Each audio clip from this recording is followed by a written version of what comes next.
Guys আমরা চলে গেছিলাম আজকে ফারাক্কা। আমি আমার একটা বন্ধু মিলে গেছিলাম। ভাবলাম যে আজকে ফারাক্কাতে গিয়ে আর রিঠা মাছ কিনবো আর কি। তো এই যে দেখছেন 1 কিলো প্রায় 1.5 কিলো ওজনের একটা রিঠা মাছ আমরা কিনলাম। কিনে নিয়ে রিঠা মাছটাকে আমরা বললাম যে ভালো করে কেটে দেন, কেটে নিয়ে আমরা ভালোভাবে বাড়ি নিয়ে যাবো আর কি।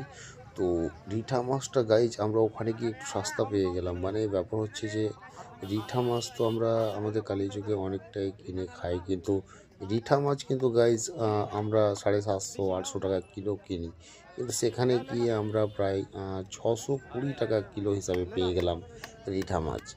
তো গাইজ দেখতে পাচ্ছেন রিঠা মাছগুলো এখন কাটছে ওই লোকটা, আর কেটে দিয়ে আমাদেরকে পুরো ভর্তি করে দিয়ে দেবে আর কি। আর এই যে একটা রিঠা মাছ আবার ও যেটা নাড়ছে আর কি, ওটারও সেম রেটই নেবে আর কি। তো আমরা নিলাম, আমরা ওটা একটু বেশি আরও বড় ছিল, তো ওটা আমরা নিলাম না।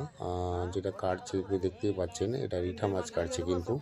আর রিঠার ভাই স্বাদ কিন্তু দারুণ, মানে খেতে কি বলবো, আর এত সুন্দর স্বাদ। মানে রিঠা মাছ মানে কি, মানে মাংসর থেকে একটু আলাদাই টেস্ট।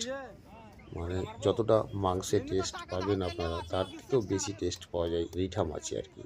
যারা খেয়েছেন তারা কোনো ব্যাপারই নেই, সবাই জানেন কেমন স্বাদ হয় তার।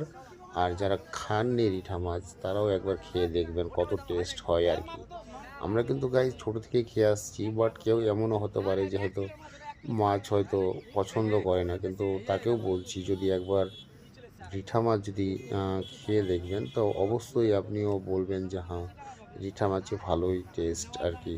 যেমন আপনারা হয়তো ইলিশেও বলেন যে ভালো টেস্ট, সেরকম রিঠা মাছেও কিন্তু ভালোই টেস্ট আর কি। তো দেখছেন কত সুন্দর সুন্দর, একদম মাংসর থেকে কিছুই কম না, এত সুন্দর রিঠা মাছ, মানে দেখতে কি বলবো আর। আর দেখতে যদি এত ভালো হয় তাহলে খেতে তো অবশ্যই ভালোই হবে। আর সেখানকার লোকগুলো মানে যে ফারাক্কা তো বুঝতেই পারছেন কাছেই, আমরা ফারাক্কার কাছেই গিয়ে আমরা মাছ কিনলাম।